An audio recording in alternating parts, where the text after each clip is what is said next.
오늘이 일요일 날입니다. 일요일 날 그 두 번째 녹화를 하는데요. 2025년 12월 21일 오후 4시 33분을 지나가고 있습니다. 그래서 그 전번에는 생애를 했잖아요. 생애가 다 끝났습니다. 이번에 이제 평가 부분을 하도록 하겠습니다. 산업과 상업에서 누구나 남의 것을 훔치게 마련이다.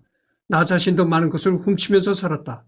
하지만 나는 어떻게 훔치면 좋은지 그 방법을 알고 있지만 남들은 그 방법을 몰랐다. 토머스 에디슨. 참 이게 재미난 얘기입니다. 산업과 상업에서 누구나 남의 것을 훔치게 된다 이거죠. 그러니까 이 사업을 하게 되면 직장 생활하는 사람은 뭐 여기 해당이 없고 사업을 한다 하면은 어차피 남의 것을 훔칠 수밖에 없다 이런 얘기죠. 그것이 뭐 아이디어든 생각이든. 근데 나 자신도 많은 것을 훔치면서 살았다. 나 자신도 남의 아이디어를 많이 이렇게 베껴가면서 살았다. 그래서 나는 어떻게 남의 아이디어를 베끼면 좋은지 그 방법을 알고 있지만 다른 사람들은 그 방법을 모른다 이거죠. 그래서 나는 성공한 거고 그걸 다른 사람 걸 베끼는 방법을 모르는 사람은 성공하지 못했다. 이런 얘기죠, 에디슨이가. 그러니까 이제 성공하는 사람과 성공 못하는 사람의 차이는 바로 그거라는 거죠. 남의 걸 베끼는 방법을 아는 사람이 성공하는 거고 남의 걸 베끼는 걸 모르는 사람이 이제 성공 못하는 거다 이런 얘기죠. 근데 이게 언뜻 들으면 참 웃기는 얘기였지만 이것이 또 진리라고 난 봅니다. 그렇잖아요. 그 서양 그 속담에 이런 얘기가 있는 걸로 알고 있어요. 모방은 창조의 어머니다. 이런 말을 했단 말이죠. 모방. 모방이 바로 창조라는 것이죠. 모방이 창조의 근원이 된다는 얘기예요. 그러니까 남의 것을 훔쳐서 자기의 생각을 덧붙여서 내놓으면 그게 창조가 되는 거죠. 모방은 창조의 어머니라는 말도 있잖아요. 그리고 이게 에디슨의 이 말을 무조건 에디슨이가 이런 말을 했다고 해서 에디슨이가 뭐 나쁘다고 얘기할 수는 없는 거죠. 분명한 것은 에디슨을 발명가라고 부를 수는 있어도 과학자나 기술자라고 부르기는 힘들 것이다. 에디슨은 분명한 기업인이며 사업적인 발명가와 연구공학자는 분명 다르다. 그의 발명품들은 치밀하게 설계된 이론적 모델을 기반으로 한 것이 아니라 엄청난 시행착오로 이루어낸 것들을 할 수 있다. 이는 이론에 입각하여 새로운 제품을 창조한 과거의 영역이 아닌 기존 상을 개선을 위한 기업 차원의 연마에 가깝기 때문이다. 물론 그 과정 중에 부산물로 전혀 새로운 돈이 될 만한 물건을 새롭게 시장에 등장시키는 경우도 있었다.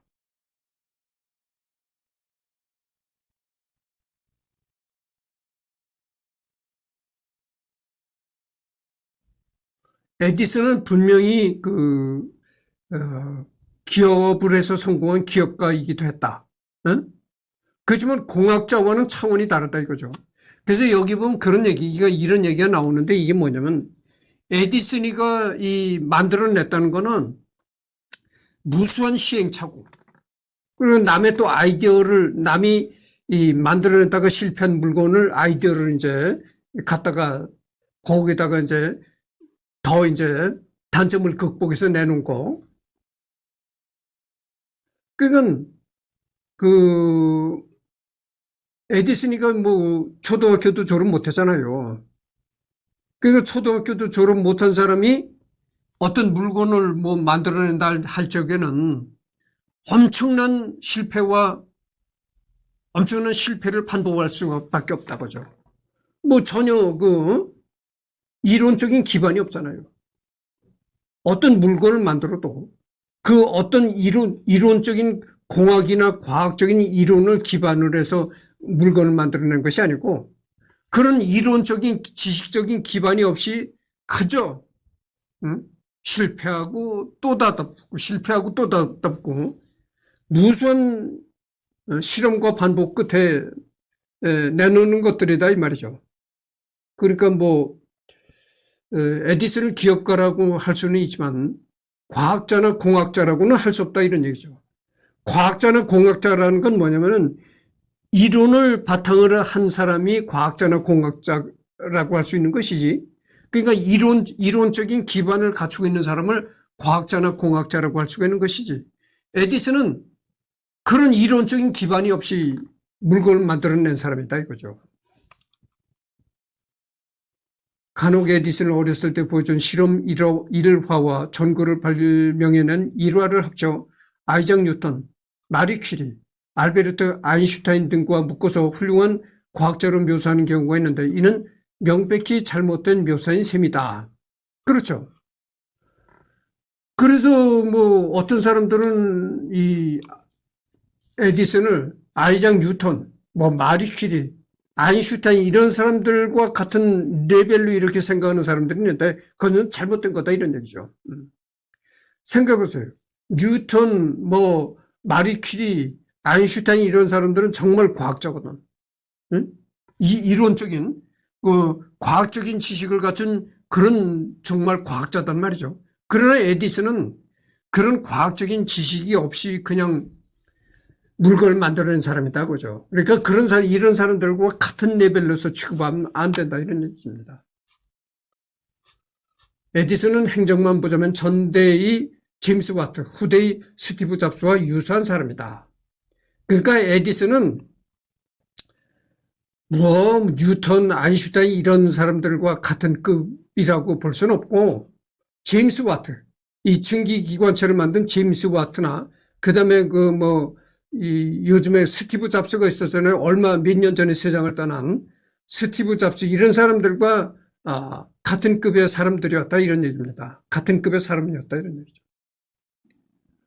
실제로 잡스 본인도 남의 기술을 모방했다는 점을 숨기지 않았고 기술을 발명해서가 아니라 있던 기술을 어떻게 잊고 활용할지를 알았기 때문에 존경받는 사람이다. 응?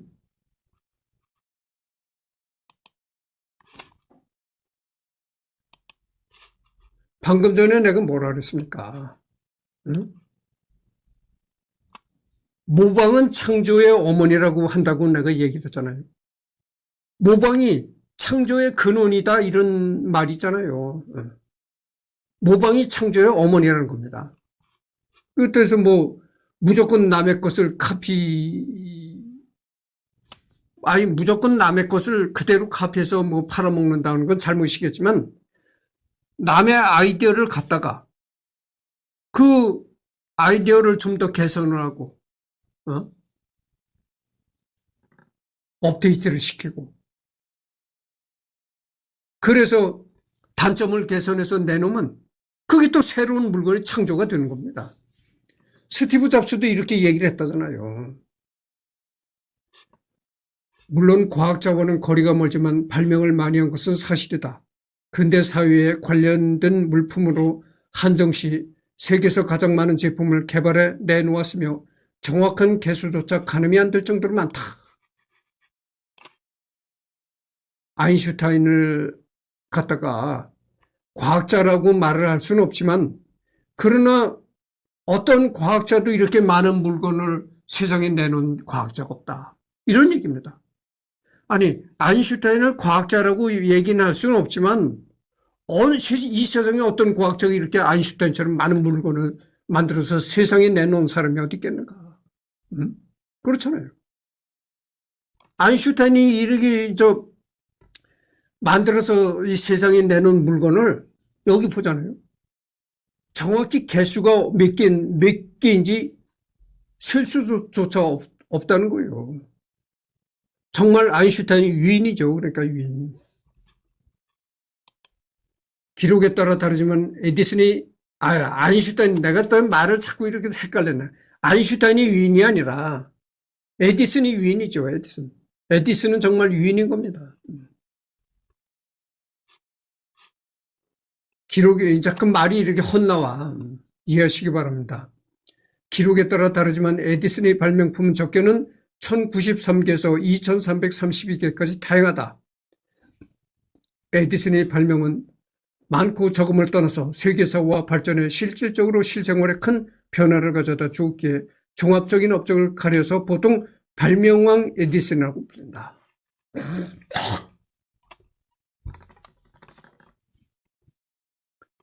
에디슨이가 이 세상을 바꿔놓은 것은, 아니, 아인슈타인이 훌륭한 과학자라고는 하지만 아인슈타인이 이렇게 세상을 바꿔놓은 게 있나요? 응? 그렇잖아요, 여러분들. 아인슈타인이 훌륭한 과학자라고는 하지만 아인슈타인이 이 에디슨처럼 세상을 바꿔놨나요? 에디슨은 말이죠, 과학자는 아니지만, 응? 국민학교도 나오지 못한 그런 과학자는 아니지만 에디슨은 세상을 바꿔놨다 이거예요. 전기로 열리는 세상, 전기로 돌아가는 세상을 일으켜낸 게 이 에디슨이다 이거죠. 바로 얼마 전에도 내가 얘기를 했잖아요. 에디슨이가 이 전기를 연구해내기 전에는 미국이라는 나라도 이 별 볼 일 없었다니까. 아니, 땅만 넓어서 그냥 그 광활한 땅에다 목화 재배나 하고 이렇게 살아가던 나라인데 별 볼 일 있겠어요. 그렇잖아요, 여러분들. 그러니까 이 에디슨이라는 사람은 아인슈타인보다도 더 훌륭하다고 볼 수가 있다니까. 아인슈타인이라는 사람은 이 과학적인 학문을 발전시키고 그랬던 거고, 에디슨은 그게 아니다 그죠. 학문을 발전시킨 것이 아니고 우리 실생활을 발전시켰다 이거죠. 실생활을 완전히 하늘과 땅으로 업그레이드 시켰다 이거예요. 그런 거라고 생각해 보세요. 이 에디슨이가 정말 대단한 위인이잖아요. 호롱불에서 전기불로 업그레이드를 시켜버렸는데, 그 전기가 나오기 전에 서양에서는 가스등이란 걸 밝혔다고 그래요. 가스로 등을 밝혔나 봐. 응? 아니, 가스등과 전기불을 이렇게 같은 레벨로 봐서 되겠어요? 그 발달했던 서양도 고작 가스등이나 갖다가 가스등을 켜던 그런 때에 전기불을 만들어서 그냥 확 세상을 천지개벽을 시켰다 이거예요. 그런데 아니 아인슈타인이 그렇게 에디슨처럼 천지개벽을 시킨 게 있나요? 에디슨은 완전 천지개벽을 시킨 사람이라니까. 그걸 한번 생각해 보십시오. 어? 국민학교 졸업장도 없는 사람이 천지를 개벽시켰다니까 대단한 거 아니에요? 그의 대표적인 발명품은 전구등 전기와 관련된 것들이다. 그래서인지 전기, 특히 직류 전기에 대한 믿음이 대단했다. 니콜라 테슬라를 견제하기 위해 제작한 사용 집행용 전기의자는 그의 일생일대의 오점으로 남으며 현재 와서도 에디슨의 오점에 대해 논할 때 가장 먼저 꺼내는 화두가 되었다. 그 위에도 에디슨을 뛰어난 창의력과 불굴의 의지와 착한 심성만을 가진 사람으로 묘사하는 에디슨 전기에서 드러나지 않았던 여러 어둡고도 지극히 인간적인 면모들이 속속 드러났다. 하지만 비록 그와 같은 일을 저질렀어도 그가 역사에서 일으킨 업적이 크다는 것은 누구도 부정하지 못할 것이다. 에디슨도 내가 이 말을 하고 싶은 게 뭐냐면 그거예요. 에디슨도 우리와 똑같은 이 인간입니다. 그렇잖아요. 에디슨이가 이렇게 세상을 이 천지개벽을 시켰다고 해가지고 신이라고 할 수는 없잖아요. 우리와 똑같은 인간입니다. 그럼 똑같은 인간이라는 게 뭡니까? 밥을 먹어야 되고, 화장실에 가서 변을 봐야 된다 이거죠. 우리가 똑같은 사람이다 이거. 똑같은 사람인데, 똑같은 사람이니까 어떻게 되겠어요? 에디슨도 우리와 똑같은 사람이기 때문에 자꾸 따지고 들어가다 보면 단점이 많은 인간이었다고요. 그러면 에디슨이가 그렇게 우리와 똑같은 인간이라서 단점이 많았다고 해가지고 그 사람을 깎아내릴 수는 없는 거다. 이런 얘기죠. 그렇잖아요. 아무리 에디슨이 뭐 잘못한 게 있고 무슨 흠이 있고 그랬다 하더라도 우리와 똑같은 인간이었기 때문에 그런 잘못한 점을 가질 수가 있고 흠을 가질 수가 있다 이런 얘기죠. 그러나 에디슨의 업적을 본다면 에디슨은 분명 유인이다 이거죠. 그런 얘기를 지금 여기서 하고 있는 거예요. 실제 에디슨이 직접 뭔가를 최초로 발명해낸 게 없는 것은 아니지만 대부분은 그다지 실용성이 없고 가지수도 많지 않다.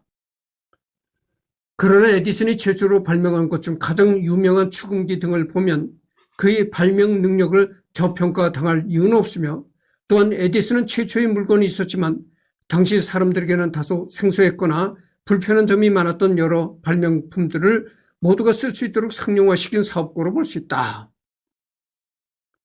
축음기도 그래요. 축음기. 네. 이 축음기를 발명한 것도 이게 대단한 겁니다.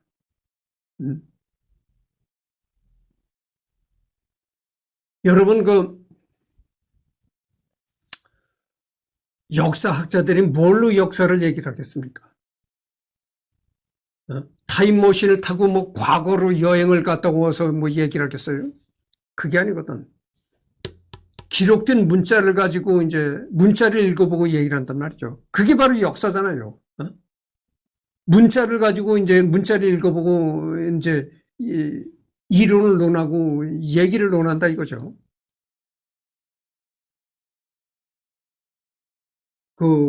예전에 어떤 사람이 이런 얘기를 하더라고.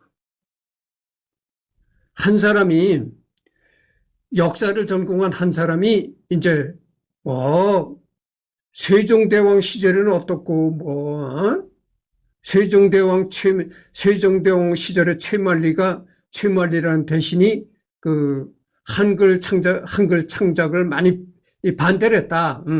뭐 이런 등등 얘기를 뭐 막 펼쳐놓고 얘기를 하니까 옛날 그 나이 많은 어르신이 그러더래. 아니 옛날에 살았던 사람들도 궁궐의 일을 모르는데 아니 몇백 년 후손인 당신이 어떻게 그렇게 옛날 일을 그렇게 훤히 하셔? 감탄을 하더라고요. 감탄을. 아니 옛날에 살았던 사람보다도 더 많이 하네. 감탄을 하더라고요. 여러분들 오늘의 역사학자들이 세종대왕이 한글 창제할 당시에 그런 에피소드들을 아주 세세하게 얘기를 하잖아요. 궁궐에서 있던 대신들이 한글 창제를 반대했던 얘기 이런 거를 아주 디테일하게 얘기를 얘기를 한단 말이죠. 정말 감탄할 수밖에 없어. 아니 몇백 년 흐른 후에 태어난 사람이 어떻게 그렇게 그 당시 궁궐의 일을 그렇게 디테일하게 아느냐. 감탄할 정도죠. 그러면 진짜 세종 임금의 시대에 살았던 백성들이 궁궐의 일을 알았을까요? 모르죠. 모르는 거예요. 오히려 그 시대에 살았던 백성들은 그 궁궐의 일을 모르고 살았습니다. 그렇잖아요. 여러분들 평민들이 세종 임금 시절에 평민으로 살았던 사람들이 어떻게 세종 임금의 궁궐의 일을 그렇게 상세히 알겠어요? 모르지. 그러니까 역사학자라는 건 그 당시 세종 임금이 살았던 그 시대에 살았던 사람들보다도 더 많이 알고 있다니까. 웃기잖아요. 그게 뭡니까? 바로 이 기록의 힘이거든요. 기록. 그 당시 궁궐에 있었던 모든 걸 디테일하게 기록한 기록이 있거든. 그걸 보고 이제 그렇게 안다는 얘기죠. 근데 그것은 이 문자라는 건 문자가 그렇게 중요하다는 얘기죠. 아니, 문자가 있으니까 그렇게 몇백 년 전의 일도 그렇게 아주 소상히 아는 거야. 그렇게 문자는 중요한데, 예를 들어서 내가 아주 유명한 가수야. 유명한 가수가 돼서 내가 부른 노래를 좀 이렇게, 문자는 후대 자손들이 볼 수 있도록 기록으로 남길 수가 있는데, 목소리를 기록으로 남길 수가 있나요? 남길 수가 없잖아요. 목소리라는 건 순식간이야. 이렇게 내가 오늘날 여러분들한테 이제 말하잖아요. 말하면 말하는 즉시 없어져 버린다니까요. 어? 근데 지금 내가 녹음을 하니까, 녹음을 하니까 그래도 이제 목소리가 남아있는 건데, 남아있을 수가 없잖아요. 녹음이 안 된다면 말하는 즉시 공간으로 소멸이 돼버린다 이거죠. 근데 이 축음기가 나옴으로써 내가 이 노래하는 노래가 후세에 전해진다 이거죠. 그 문자를 남겨가지고 그렇게 몇백 년 후손이 그렇게 상세하게 알 수 있듯이 이 목소리도 그렇게 후세에 남길 수 있다 이런 얘기죠. 그렇게 위대한 발명품을 바로 이 에디슨이가 만들었다 이런 얘기죠. 목소리. 몇백 년 된 후손도 목소리를 들을 수가 있어. 응? 그러니까 그전 옛날로 임금들은 후손들이 이 문자만 읽었을 뿐이지 임금의 목소리를 못 들었잖아요. 그럼 지금 그렇지 않잖아요. 지금은 예를 들어서 지금은 한국의 예전에 대통령 지냈던 사람들 목소리를 다 들을 수 있다 이거죠. 죽은 사람들도. 지금. 예를 들어서 이승만 목소리도 들을 수가 있고, 박정희 목소리도 다 들을 수가 있고, 다 들을 수가 있다 이 얘기죠. 그게 이제 에디슨 덕분이다 이거죠.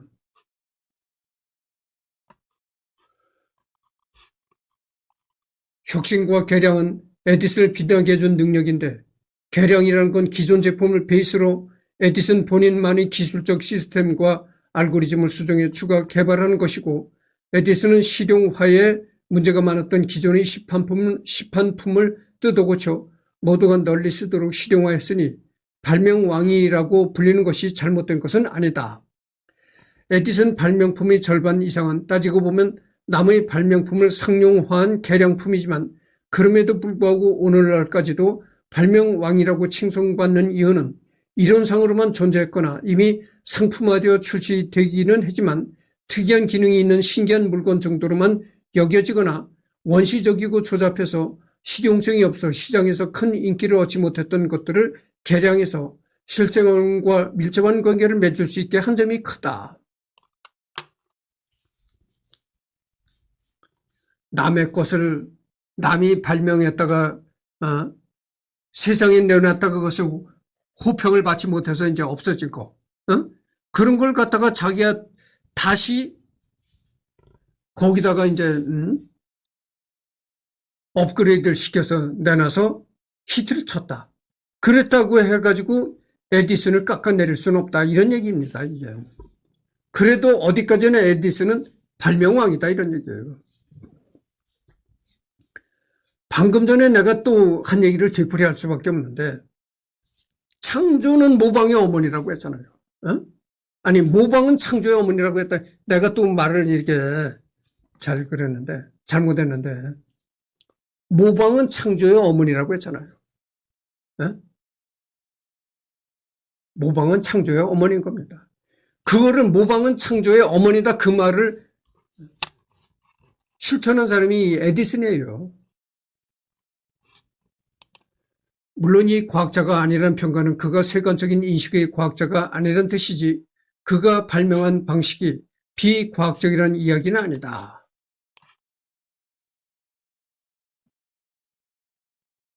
에디슨이가 과학자가 아니라고 하는 것은 그러니까 이론적인 뒷받침이 없다. 그래서 이제 과학자가 아니다 이렇게 말할 뿐이지 실제 그가 만들어낸 이렇게 물건들을 보면은 이거는 정말 과학자라고 할 수밖에 없다. 이런 얘기입니다. 애초에 필라멘트 상용화나 전기 자동차의 개발 같은 건 과학적 방법이 없다면 불가능하다. 요즘에 전기 자동차 얘기가 많이 나오잖아요. 이 전기 자동차가 벌써 이게 에디슨 시대에 만들어진 겁니다. 그의 방식은 고전적인 시행착오를 통한 변수 조절 방법으로 전자기학의 법칙들 역시 이렇게 여러 실험에서 통제된 환경 내 변수들을 없애거나 추가하면서 관측된 현상을 토대로 모델화한 거다. 그러니 직업으로서의 과학자는 아니지만 에디슨이 과학적 지식이 부족하기 때문에 과학자가 아닌 것은 아니다. 이론적인 뒷받침은 없었다 하더라도 그가 발명해낸 발명품들을 보면 어떤 과학자보다 더 월등하다고 볼 수밖에 없다 이런 얘기죠. 에디슨이 최초의 전구를 발명하지 않은 건 사실이나 에디슨이 최초의 상용화된 전구를 개발한 것에 대해서까지 평가절하하는 것은 옳지 않다. 실제로도 조지프 스완을 포함해서 전구 개발에 힘쓴 많은 발명가들은 에디슨이 기발하며 천사를 아끼지 않았는데 자신들이 개발해 왔지만 뭔가 시원치 않던 전구를 더욱 밝고 오래 켜지도록 개량하고 실용화시킨 업적 덕분이다. 괜히 그에게 멀로 파크의 마법사라는 별명이 붙은 것이 아니다. 즉 에디슨이 전구 개발사의 업적을 남긴 건 전구의 발명이 아니라 전구를 모두가 제대로 쓸 수 있도록 개량하고 전구의 상용화를 가능하게 하는 회사와 유통 시스템인 인프라를 체계적으로 정립했다는 점이 최대의 업적이다.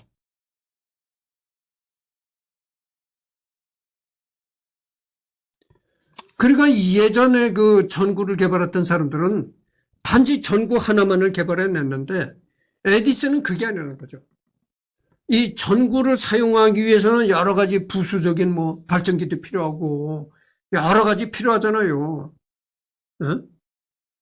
그 전기를 뭐 보내는 송전기도 필요하고 그런 모든 그 부수적인 전등을 사용할 수 있게끔 모든 부수적이 따라붙는 인프라까지도 다 만들었다. 그래서 그러니까 이 전등이 상용화할 수밖에 없었다 이런 얘기죠.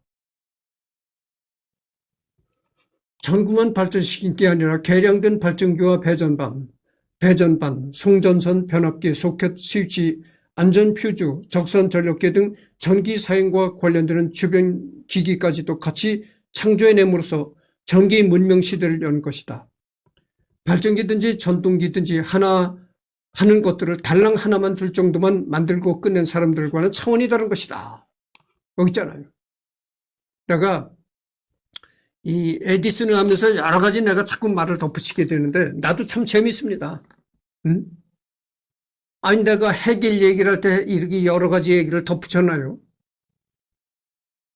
정말 에디슨이가 내가 읽어가면서도 내가 스스로 재밌다니까. 그러니까 자꾸 이제 여러 가지 얘기들을 덧붙이게 되는 거야.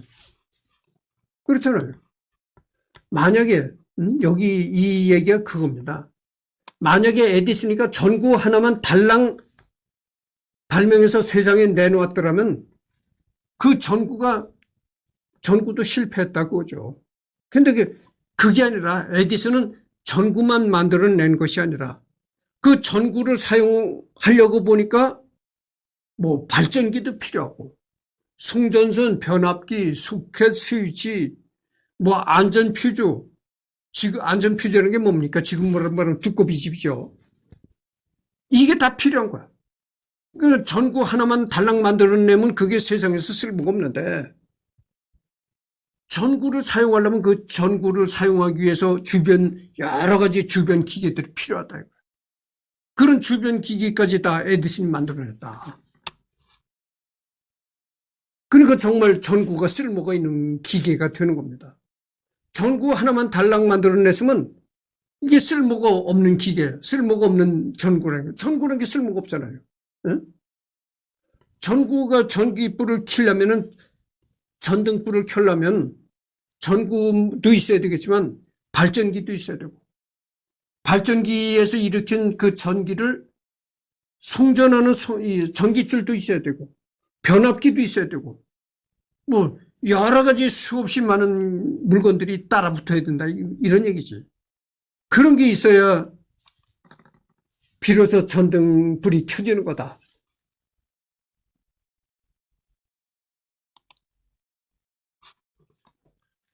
그래서 이제 예전 사람들은 아까도 방금 전에도 얘기했지만 예전 사람은 전등 하나만 달랑 내놨으니까 실패했는데 에디슨은 전등불을 밝히기 위해서는 여러 가지 필요한 주변 기기까지 다 만들었다, 이게. 그러니까 정말 전기 시대가 올 수밖에 없는 거예요. 즉, 종합하자면 세계 최초의 기업 연구소를 설립하고 기업의 연구 개발이란 무엇이며 어떻게 진행해야 하는가에 대한 답을 제일 먼저 제시하며 현대 기업의 연구 개발 시스템의 기틀을 세운 것이다. 오늘날 우리가 쓰는 모든 기계나 물건은 절대로 한 사람의 머리에서만 나온 것이 아니다. 타인이나 전 세대가 발달시킨 이론이나 아이디어, 기존의 발명품에 자신의 지식과 노력을 접목시키는 과정이 거듭되어 탄생되는 것이다. 일례로 에디슨과의 갈등으로 피해를 입었던 니콜라 테슬라도 교류 전기 최초 선구자는 아니다. 테슬라가 활용한 A씨도 마이클 패러데이가 이론을 발전시켰고 이폴리트 픽시는 실제로 교류 발전기를 만들었다. 테슬라가 A씨를 더욱 실용적으로 발전시킨 건 사실이지만 상용화시킨 건 웨스팅하우스다. 혁신이라는 것은 결국 사회적 상황에서 이루어지는 사회적 과정이다. 그러니 테슬라든 에디슨이든 최초가 아니고 타인의 업적을 참고했다는 이유만으로는 비판할 수 없다. 그런 것이죠.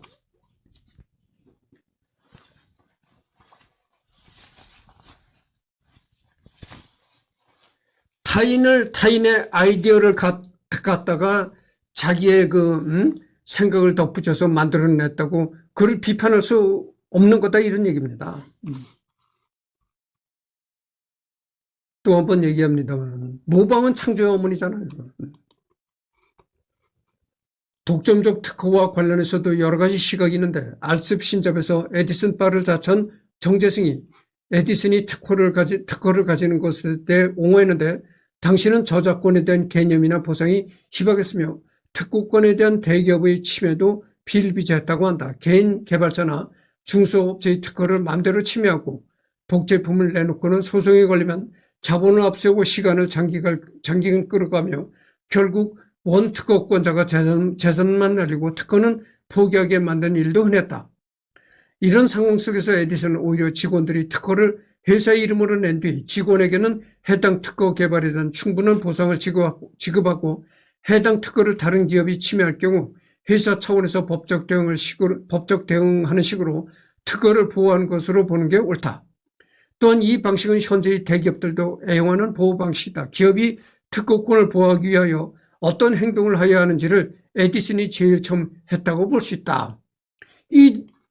내가 전번 시간에도 잠깐 얘기했지만 이 특허권에 관해서 이 소송이 벌어지게 되면은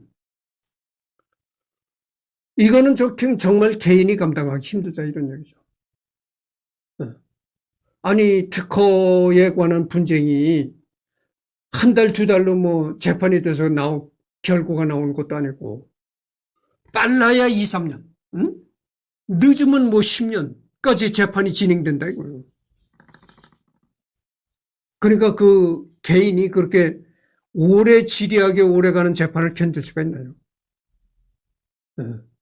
그러니까 그때 당시 에디슨이가 뭐라고 했냐면 연구원들한테 그렇게 얘기를 한 거예요. 너희들이 연구한 거를 특허를 내게 되면 너희들 개인의 이름으로 특허를 내지 말고 우리 전체 회사의 명의로 특허를 내라. 그래서 특허의 소송이 벌어질 경우에는 개인 차원에서 대응을 하는 것이 아니라 우리 회사 차원에서 대응을 할 거다. 이렇게 얘기를 했다는 거죠. 바로 그 에디슨의 그런 일이, 에디슨의 행동이 지금 현재 대기업에서도 그렇게 하는 모델이 됐다 이거죠. 지금 대기업에서도 특허 소송이 벌어지면 개인 차원에서 소송을 이렇게 하는 것이 아니고 회사 차원에서 소송을 한다 이거죠. 재판에 응한다 이거죠. 그것이 이제 현재 대기업에도 롤 모델이 되었다 이런 얘기입니다.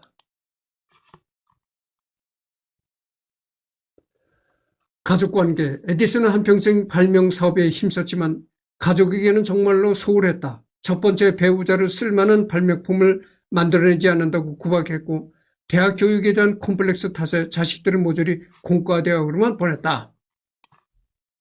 에디슨이가 첫 번째 이제 여자와 결혼을 했는데 늘 첫 번째 여자를 구박했다는 거예요. 자기 아내를.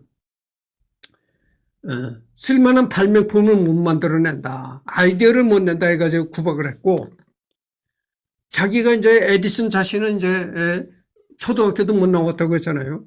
그런 그 콤플렉스가 있어가지고 이 자식들은 전부 이제 공과대학으로만 보냈다 이거예요. 공대로만 보냈다 이런 얘기입니다. 첫 번째 부인 메리 스틸웰이 사망했을 때 일이 바쁘다며 장례식에도 가지 않았다고 한다. 그 후 한동안 적적하게 지냈다. 두 번째 부인이 된 미나 밀러에게 모스 부호로 프로포즈했다는 황당한 이야기가 전해진다. 참고로 두 번째 부인은 첫 번째 부인보다 성격이 더 드셌는데 에디슨이 발명한답시고 연구실에만 붙어있자 밥을 싸들고 찾아가서 다 먹기 전까지는 발명이고 뭐고 하지 못하게 했다는 일화가 있다. 가족에 소홀했던 탓인지 자식들의 삶도 좋지 못했다.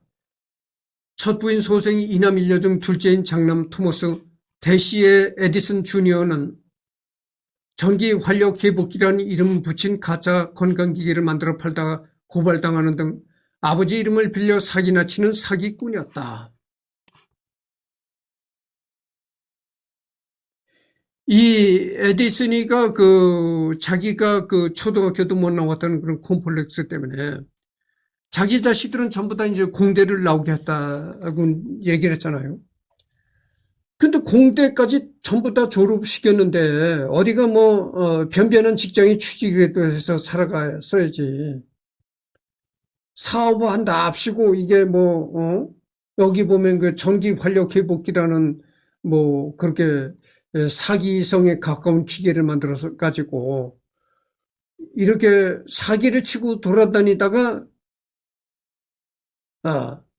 그것도 또 아버지 이름을 팔아가지고 아버지가 너무나 유명한 사람이니까 아버지 이름을 팔아가지고 그 사기성에 가까운 기계를 만들어서 팔아먹고 돌아다니다가 그런 그 소송까지 당하는 그런 그 사기꾼이었다 이런 얘기죠. 이 에디슨의 그 자손들이 다 이랬습니다. 그러니까 이제 한마디로 에디슨이 그 자식복이 없는 사람이죠. 아버지인 에디슨 본인이 직접 고발을 했는데 이러니까 어떻게 되겠어요? 아니 자기 아들이 아버지 이름을 팔고 돌아다니면서 사기를 치니까 어떻게 되겠어요? 너무나 자식이지만 이게 참 가슴 아픈 일이죠. 그러니까 아버지인 에디슨이가 자기 아들을 고발했다는 거예요. 가슴 아픈 일이지만 어쩔 수가 없다. 아무리 내 자식이지만 이건 고발할 수밖에 없다. 이랬다는 거죠. 그러니까 아버지가 아들을 고소한 거죠. 더 이상 아버지 이름으로 사기를 못 치도록 명예훼손을 이유로 개명을 요구했고 법원에서 요구가 받아들여져서 이름을 바꾸어주면 월 35달러의 용돈을 주겠다는 딜을 수락하여 토머스 에디슨 주니어는 토머스 윌러드로 개명하다. 그러면서 에디슨이가 자기 이 아들을 걸어서 고발을 하면서 그랬다는 거예요. 네가 이제 이름까지 꽂혀라. 그러니까 한마디로 그 자기 아들 성에 이제 에디슨이라는 게 들어가잖아요. 성까지 바꿔라. 네 이름에 아예 에디슨이라는 걸 넣지 마라. 네가 개명을 하면 내가 돈 주겠다. 이렇게 딜을 해가지고 아들을 개명시켰다는 거예요. 그래서 약속한 대로 에디슨이가 자기 아들한테 돈을 그 당시 월 35달러씩 이제 용돈을 주기를. 그래서 용돈을 정기적으로 지급했다는 거죠. 오죽 속이 탔으면 아버지인 에디슨이가 이랬겠어요. 정말 자식이 아니라 왼수죠, 왼수. 아니, 사기를 치려면 지가 혼자 돌아다니면서 사기를 치면 모르는데, 아버지 이름까지 팔아가면서 사기를 치니까 이건 죽을 노릇 죽을 맛 아닙니까? 응? 그러니까 정말 이게 자식이 아니라 왼수야, 왼수. 에디슨은 여기에 정신 좀 차리고 살라며 버섯 농장까지 지어주는데 수익이 신통치 않아 결국에는 용돈을 월 $50까지 올려주게 된다. 그러니까 공대를 나온 놈이 어디가 취직도 못하고 이렇게 사기나 치고, 응? 잠깐만요. 잠깐만 기다려 주십시오. 이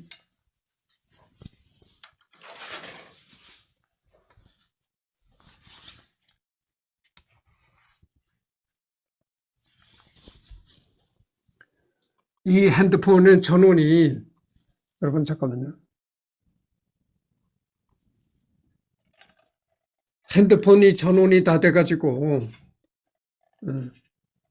핸드폰 전원이 다 돼가지고 이 화면이 좀 이렇게 흐려집니다. 그래서 이 전원을 다시 연결했는데 하여튼 지금 41분을 경과했거든요. 네, 끝내야 되겠습니다. 그래서 이제 버섯 농장을 해라.